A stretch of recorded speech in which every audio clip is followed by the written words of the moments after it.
موقع ملا تو آپ کو شکر کے وہ درجے لکھا دوں گی اس سال سورۃ فاتحہ کی دار قرآن میں کہ جو بندے کے پاؤں پکڑ لیتے ہیں. واللہ کہ کبھی تو بندے کو کچھ ملتا ہے تو شکر ہوتا ہے نا, اور آخری درجہ یہ ہوتا ہے کہ کچھ چھنتا ہے تو شکر ہوتا ہے کہ اللہ تم نے آج دنیا میں مجھے آزما لیا, کل میرے اوپر کوئی مشکل بھی خوش.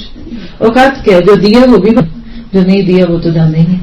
تو لہذا تھوڑے پہ خوش, اپنے سے اوپر والوں کو دیکھنا نیکیوں کے معاملے میں, اس پہ نہیں قلیل پہ رضا, اس میں نہیں کہنا چلو کچھ تو کر لیا نا, چلو کبھی کبھی تو آنے لگ گئی, نہیں, ہفتے میں 7 دن ان کو دیکھنا ہے تو صبح بھی جائیں گے شام کو بھی جائیں گے. اپنے آپ کو اس پہ سیٹ کرنا ہے کہ جو بیسٹ طریقے سے کر سکے. اور دوسری چیز کیا ہے اس کے بعد, دنیا کے معاملے میں اپنے سے نیچے والوں کو دیکھنا انشاءاللہ تعالی. اگلا درجہ پھر دہراؤں گی, التقوی ہی الخوف من الجلیل والعمل بالتنزیل والرضا بالقلیل اور والاستعداد لیوم الرحیل, اور رخصتی کے دن کے لیے تیاری کرنا. اردو میں لفظ سنا ہے فلاں رخلت فرما گے, یہ وہی لفظ ہے, رحل راحال عام اس کا روٹ ہوتا ہے, یعنی جس دن اس دنیا سے واپسی کا موقع آ رہا ہے اس کے لیے آج ہی تیاری کرنی ہے. یہ ہے تقویٰ. 4 چیزیں دیکھی, اللہ کا خوف, عمل بالتنزیل اور رضا, اللہ کے فیصلوں پہ راضی رہے, تقدیر پہ خوش رہے, اور اس کے ساتھ ساتھ مرنے کے بعد کے لیے تیاری ہے. سوچیے ذرا, اللہ کے نبی کی دعاؤں میں ایک دعا ہے کہ اللہ میری زندگی کا وہ سب سے خوبصورت دن ہو جب میں تجھ سے ملاقات کروں. آپ دیکھیے مہمان پہ بات شروع ہوئی تھی نا, تو جب مہمان آتے ہیں تو ہم پوری کوشش ہوتے ہیں, لیکن جس وقت مہمان بالکل گھر میں انٹر ہونے والے ہوتے ہیں اس وقت آلموسٹ ہماری تیاری پوری ہو چکی ہوتی ہے. اس وقت گھر بھی اتنا پیارا لگ رہا ہوتا ہے, کھانا بھی اچھا, سجے میں, خود بھی صاف ستھرے. کبھی روز اگر میاں کے آنے پہ اتنا اچھا گھر ہو تو میرا خیال ہے کہ کوئی میاں بھی اپنی بیوی سے ناراض نہ ہو, الا ماشاء اللہ. چلیے ایک اور تعریف کریں. مشکل تو نہیں بات ہے, اگر تو آپ کے سیدھا سیدھا بولتی جاؤں تو بولتے جاتے, لیکن امید ہے کہ اس طرح سننے سے آپ کا شرح صدر زیادہ ہوگا, ہم زیادہ سے زیادہ چیزیں جمع کر سکیں گے. تو چلیے ایک اور تعریف تقویٰ کی, اور یہ ساری تعریفیں کہاں سے آتی ہیں؟ ڈکشنری سے آتی ہیں, آپ خود بھی لے سکتے. وہ قافیہ کے لفظ کو روٹ میں جائیے اور وہاں تقویٰ کی جب کیٹیگریز ہوئیں گی تو اس پر آپ کو 101 تعریفیں مل جائیں گی, ہر لینگویج میں موجود ہیں. میں نام اس لیے میں آپ کو لکھا رہی کہ وہ بڑے مشکل ہوتے ہیں اور اس سے بات بوجھل ہوتی ہے. ایک اور تعریف لکھتے ہیں تقویٰ کی, اور وہ کیا ہے؟ اتقاہ بالتراسی ای حولہ حاجزا بینہ و بینہ. اردو میں آسان لفظ کیا ہے؟ اتقاء یعنی تقویٰ اصل میں 2 چیزوں کے درمیان پردہ کرنے کو کہتے ہیں تاکہ واپس میں مل نہ سکے. تو یہاں آپ کو ایک اور اینگل ملا تقویٰ کا, ڈھال, بچاؤ, فاصلہ, پردہ, کچھ بھی لکھ لیں. کہتے ہیں فلاں نے ڈھال کے ساتھ اپنے آپ کو حملہ آور سے بچایا. تو تقویٰ کیا ہے؟ شیطان کے وار سے بچنے کا نام. میں نے نفس کی ٹیمپٹیشن سے بچنا ہے, میں نے شیطان کی باتوں کو اپنے اندر نہیں آنے دینا, یعنی رکاوٹ, ڈھال. اس طرح سے بچنا بے حق کی ہی, واتقاہ بے حق کی ہی. مثلا دیکھیے کہ جیسے ہم سردی سے بچنے کے لیے موٹے کپڑے پہنتے ہیں نا, کوئی سویٹر پہن لیتا ہے, سردی سے کچھ بچ جاتا ہے, کوئی اوپر کوٹ پہن لیتا ہے, کوئی ساتھ گلو بھی پہن لیتا ہے, کوئی سر پہ اسکارف بھی لے لیتا ہے. آپ سب مائنس میں جب نکلتے ہیں تو آپ کو پتہ ہی ہوگا کہ اس طرح سے حالات ہوتے ہیں. بس تقویٰ ایک ڈھال ہے. آپ جب بھی گھر سے نکلیں یا آپ کی زندگی میں کوئی میٹر آئے تو سوچ لیں کیا تقویٰ کی ڈھال میرے اوپر ہے.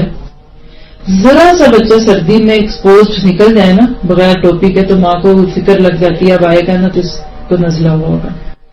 کیا ہم میں سے کوئی ماں, بہن, بیٹی, بیوی تصور کرتی ہے کہ یخ سردی میں اپنے مردوں کو بغیر موٹے کپڑوں کے نکال دیں؟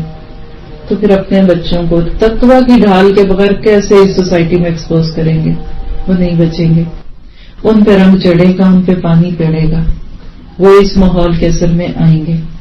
تقویٰ ایک اتنی موٹی جیکٹ ہے جتنے کان آنکھیں ہاتھ ان کے اوپر اس کو چھپاتے جائیں گے آپ دیکھیں گے اتنا ہی زیادہ انشاءاللہ کرنا چاہتے ہیں نا ہم تقوی کی ڈھال کے پیچھے چھپ جائیں گے تاکہ شیطان کا معاشرے کا اور ہمارے خاندان کے لوگوں کا ہم پر اثر نہ ہو سکے.